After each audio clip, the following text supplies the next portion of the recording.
Salut à tous, aujourd'hui on va parler d'un animal absolument incroyable, mais dont bizarrement on n'entend presque jamais parler. Pour être honnête, moi-même je ne le connaissais pas bien avant de tomber dessus. Et pourtant, il est utilisé dans les labos du monde entier, il peut régénérer son cœur. Et oui, rien que ça. Et il a des super pouvoirs que même Marvel n'a pas encore adaptés. Son nom est le poisson zèbre. Alors non, ce n'est pas un mix entre un aquarium et la savane, c'est un vrai petit poisson qui pourrait bien être une star cachée de la biologie moderne. Le poisson zèbre, de son nom scientifique Danio rerio, est un petit poisson d'eau douce qu'on va retrouver notamment en Asie du Sud, comme par exemple en Inde, au Bangladesh ou encore au Népal. Il mesure entre 4 et 5 cm, il a un corps élancé et rayé de bleu et d'argent, d'où son petit surnom, le zèbre des aquariums. Et oui, il est aussi vendu en animalerie comme poisson d'ornement, mais son importance va bien au-delà de la déco dans un bocal.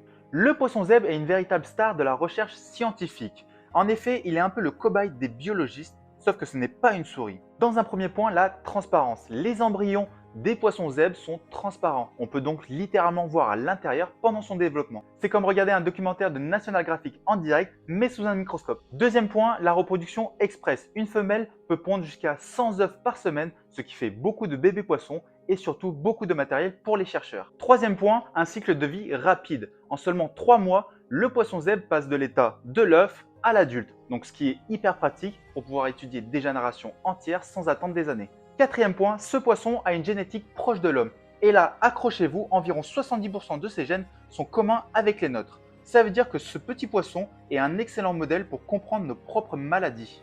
Et enfin, dernier point, le pouvoir de régénération. Le poisson zèbre peut régénérer ses nageoires, sa peau, sa rétine, sa moelle épinière et même son cœur. Imaginez si on avait ça nous aussi. Bon, j'ai cassé mon doigt. Bon, c'est pas grave, il repoussera d'ici 2 semaines.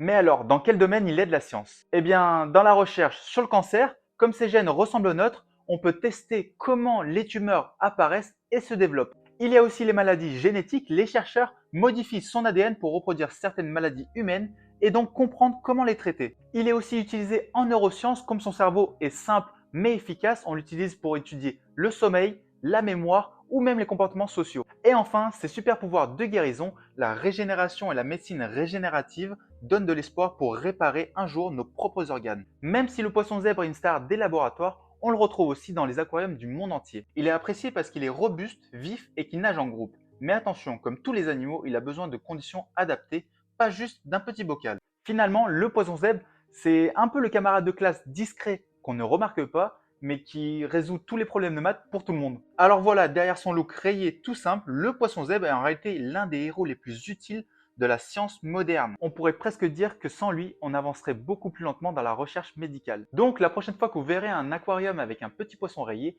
rappelez-vous, ce n'est pas qu'un poisson décoratif, ça peut être le secret pour guérir des millions de personnes dans le futur. Et vous connaissiez le poisson zèbre avant cette vidéo? Dites-le moi en commentaire. Et si vous voulez d'autres vidéos sur des animaux cachés mais incroyables, pensez à vous abonner.